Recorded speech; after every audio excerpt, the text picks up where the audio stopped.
Alright, and we're back. Season 2 is about to be a banger, and I'm back for another run on this challenge. If you don't know by now, I'm doing a legendary difficulty run on Manager Career with Hartlepool United. The objective? To win the Champions League, and I have 14 seasons to do this. We're moving up. Why am I doing... Fuck. Oh, damn.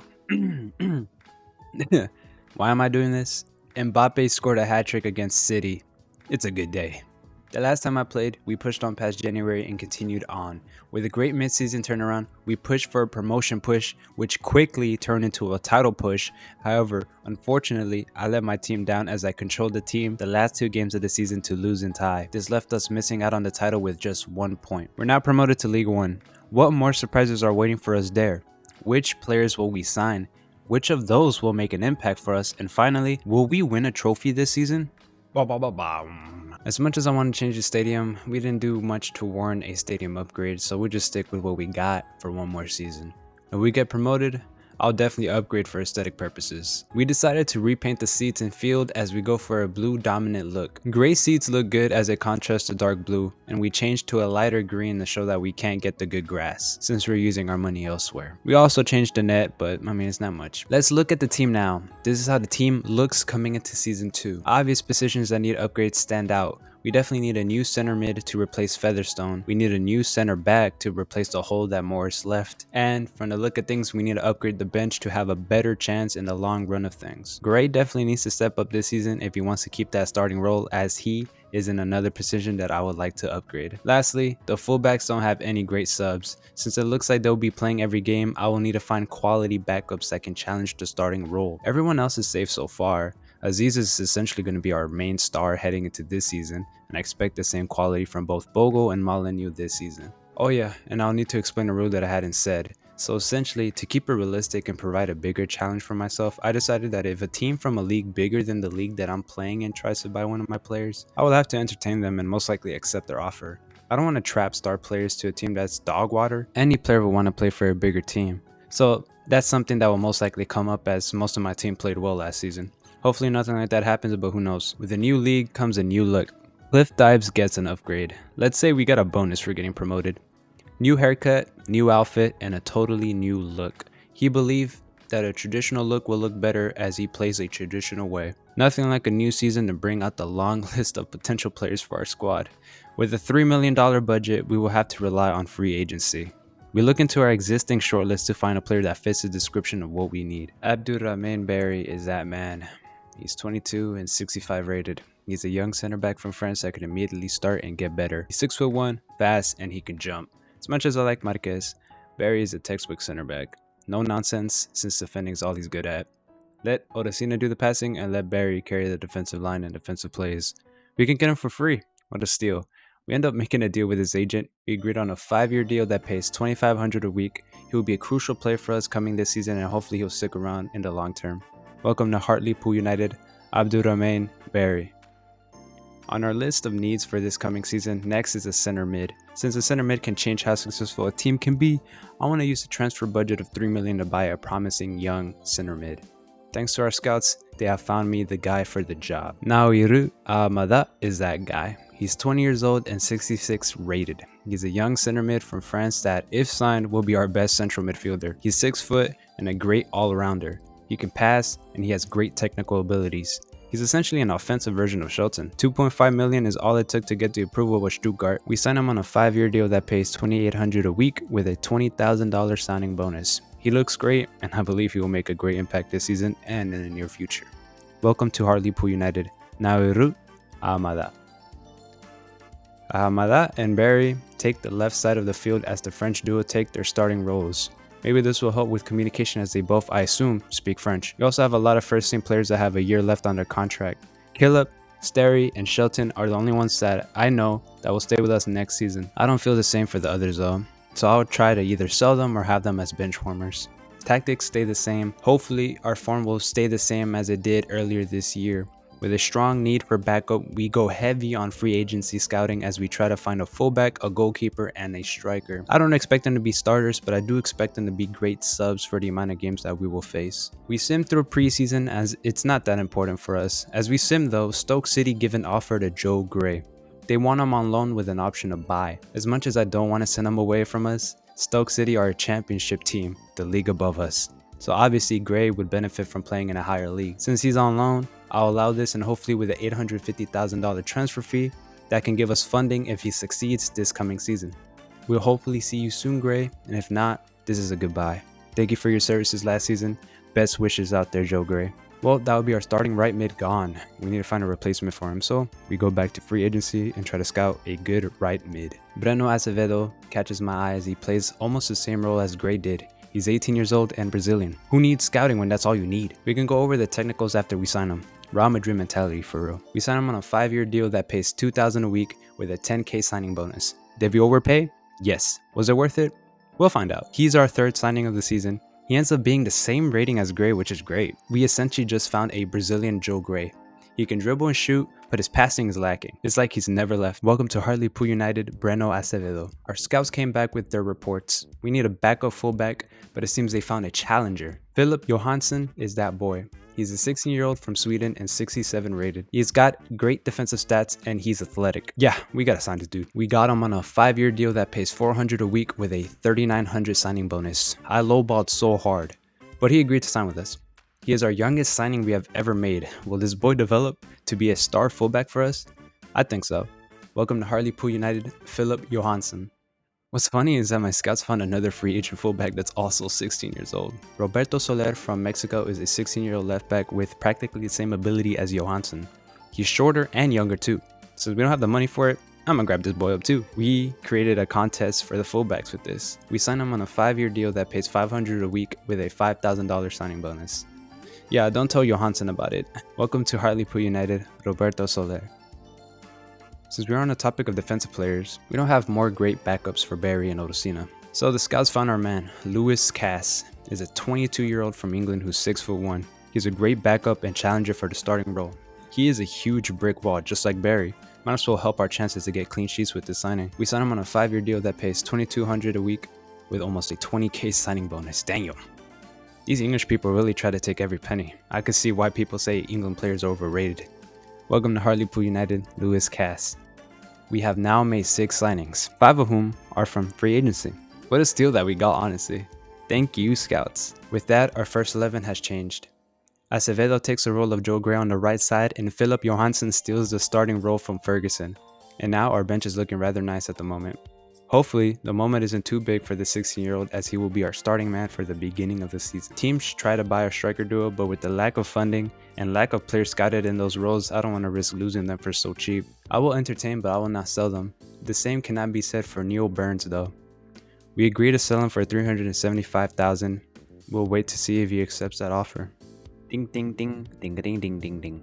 As we wait, we got our first official game to start off this season. We go away to Charlton Athletic for our League One debut. Hear the crowd, boys. It will only get louder the higher we go.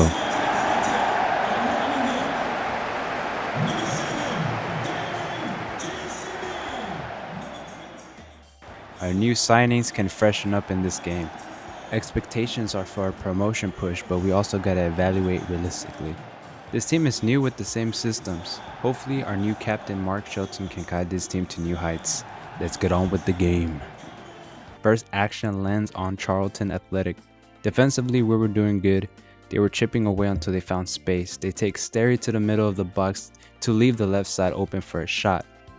It gets saved by Killup. From that corner, we go on a fast counterattack. Ahamada takes the ball up the field. His strength helps him keep the ball to find Bogle. Bogle finds Molyneux. Molyneux cuts back and makes space with skill. He finds Aziz making the run. Aziz shoots and it gets saved off the post. Minutes later, a heavy touch finds Johansson. He passes to Molyneux. Overhit pass to Bogle for him to shoot and it's saved again. We have been relentless in the first half. It goes to show we are no longer that sorry team from before. We can create our own chances here. We build from the back this time to find another chance at goal. We go right with Odosina to Sterry.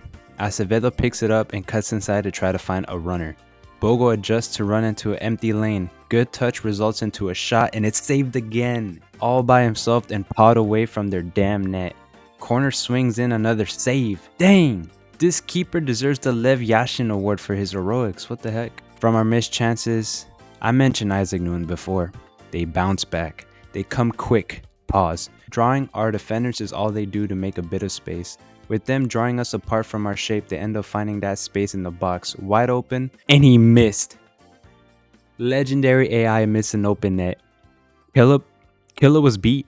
How? And that's all the action for the first half. Low key, we should have been winning, and if not, we should have been losing, but both teams managed to waste their chance. No action until the 60th minute. We recover from their attack and go forward. Acevedo finds Molyneux up front. He will pass to Shelton. He takes the ball over the top for Bogle. Keeper is caught out of the goal and he tries to chip him off the crossbar. And Aziz sails the ball wide. Come on, how did we not get that one? We go again 20 minutes later. Miss-hit pass from Bogle sends the ball to the left side corner. Pressure from Aziz, Molyneux and Bogle cause an error for Aziz to take. Bogle makes a run for an over-top pass. Time to think what he wants to do and he heads it. It's saved. Thankfully, nothing wrong happens as they give too much extra time for Charlton Athletic. Home field advantage, am I right? And this match ends in a draw. It was a great defensive game by our players and especially Killip, the GOAT.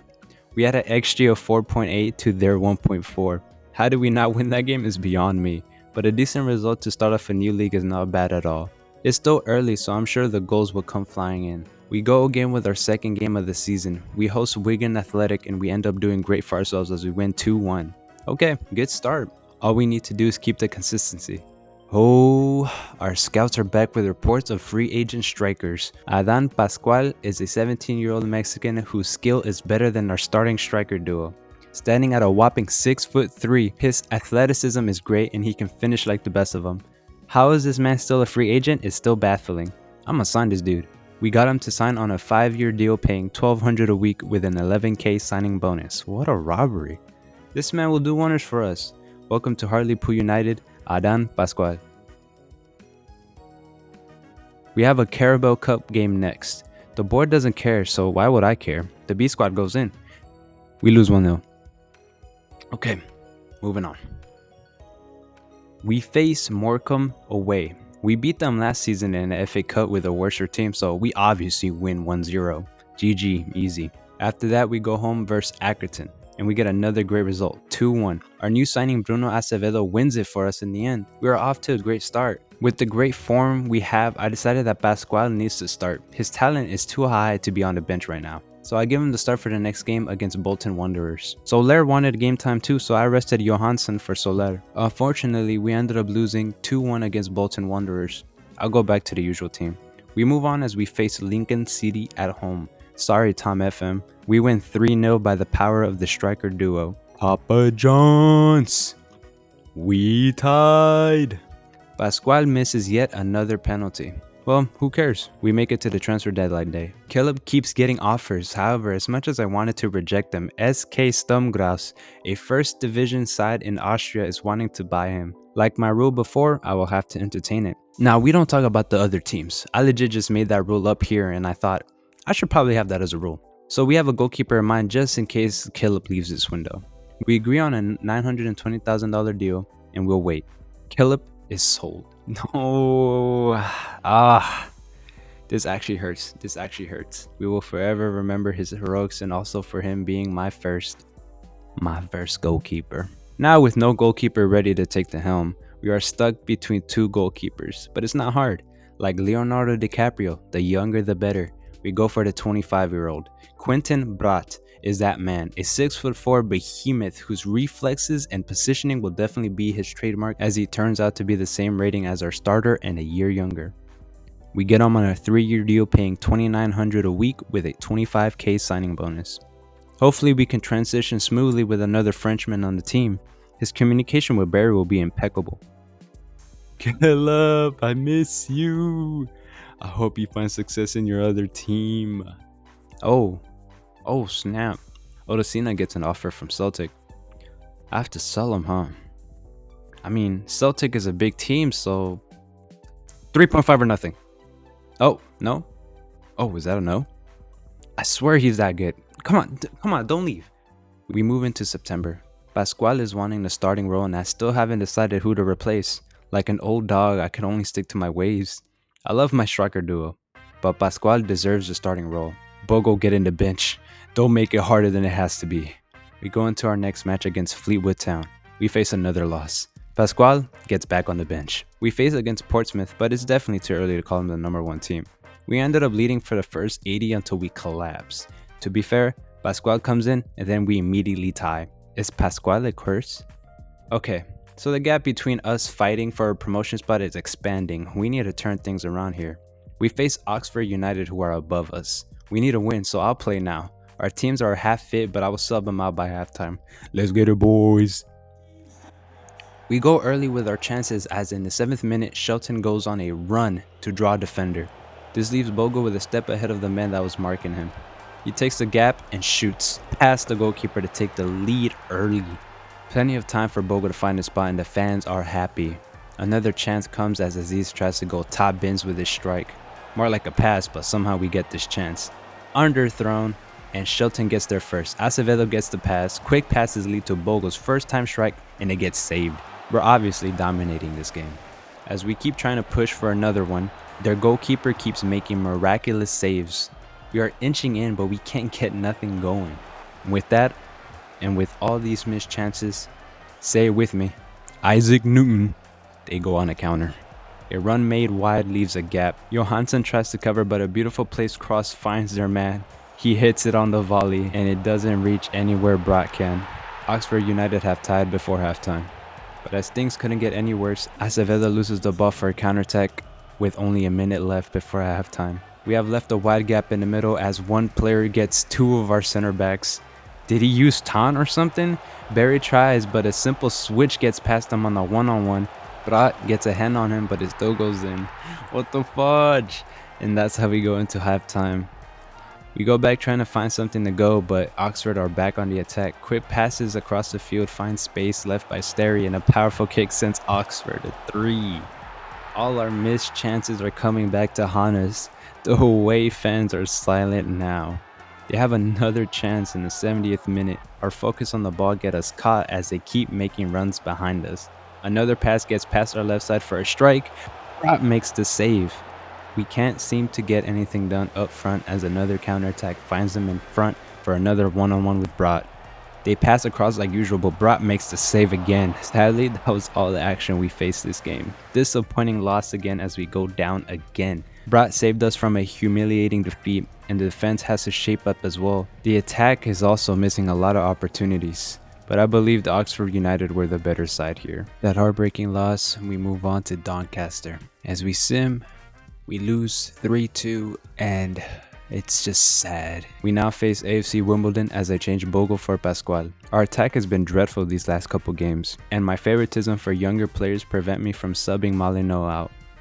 We end up winning 3-1 thanks to a double from Bogle. Maybe Bogle isn't the problem, but Molyneux. Bogle has been scoring for us lately. Molyneux has been quiet. Moving past that, we now face 4th place side Peterborough. We sit in 11th, so I might as well find a way to shorten the gap from where we are to get to the top.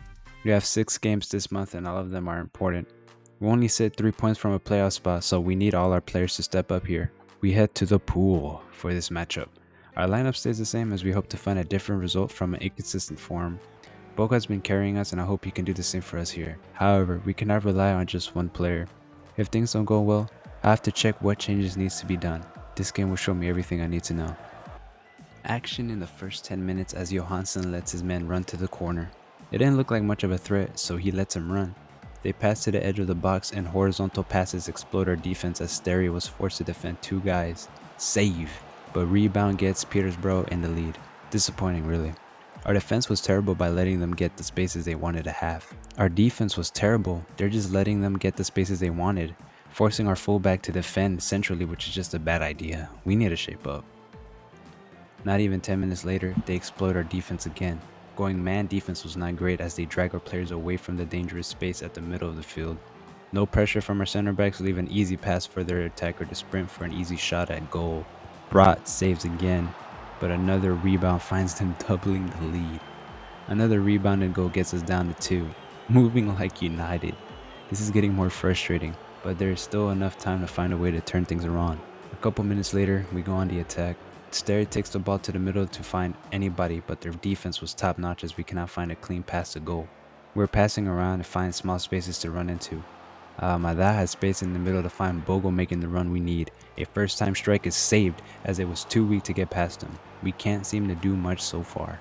We keep getting pushed back as we find ourselves again in our final third. Johansson gets the ball over his head as they make Barry and Markham to leave space in the middle. Shot gets saved and we try to get it out there fast. Sterry can't get the ball out as soon as he could because he was too slow. 2 passes is all it took to get past Johansson, and a left-footed strike gets past Brat as the lead goes to 3 goals. Our fullbacks are struggling to keep them contained, and Johansson got beat twice in the span of a couple minutes.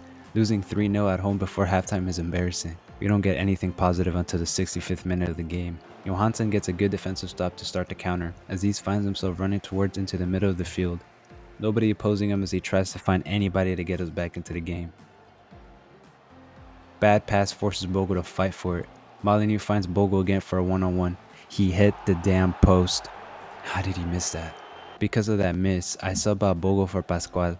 From that change, we get another opportunity. A miscommunication has Shelton intercepting the ball. He finds Molyneux to Pascual. Going backwards to Aziz. Pascual makes a run as he has a time window to shoot. A great stop from them get us to miss this chance. Pascual is not doing any better than Bogle. And just like that, no more action as the final whistle blows for full time. I still don't know what's wrong with my team, but there are things that need to be changed. I need more options up front.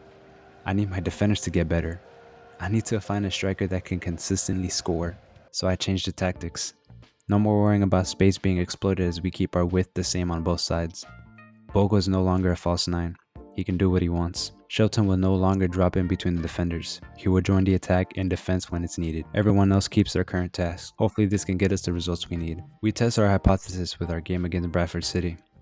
We lost 2-1. It's whatever, it's just one game. We face Plymouth Argyle next. We lose 2-0. We're in 16th. 16th. We legit have as many points as our position on the table. I will be with my sinking ship. We face Salford City for a 0-0 draw. Okay, look, we might turn things around our next game. We face Wickham now. We lose. Now we really do have as many points as our position. We are edging closer to relegation with every game. This is not looking good anymore. Pascual is getting tired for not getting starts. I checked to see that Molyneux is not performing nowhere near from last season. 1 goal and 17 appearances is dreadful. Molyneux gets dropped for Pascual. Bogle and Pascual will be my new striker partnership going forward. Molyneux is not the same man anymore. It's sad to see him struggle, but I must, for the sake of the team, drop him in the bench. With that change, we face against Burton Albion. If it wasn't for Bogle and Pascual, this probably would have been another loss.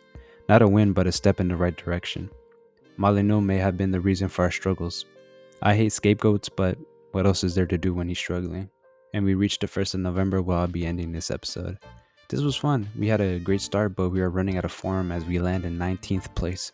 We're only a couple points off the relegation places. We've made 6 signings in the summer window, and to me, they have improved the team overall, but we are still struggling like we did last season. Is it the tactics? Is it the new league? Or is it the players? Will Molyneux still have a starting role as Bogle and Pascual tear it up in the league? Will we find a way to make a promotion push, or will we find ourselves in a relegation battle? We'll figure all that out in the next one. I appreciate y'all making it to the end, and thank you.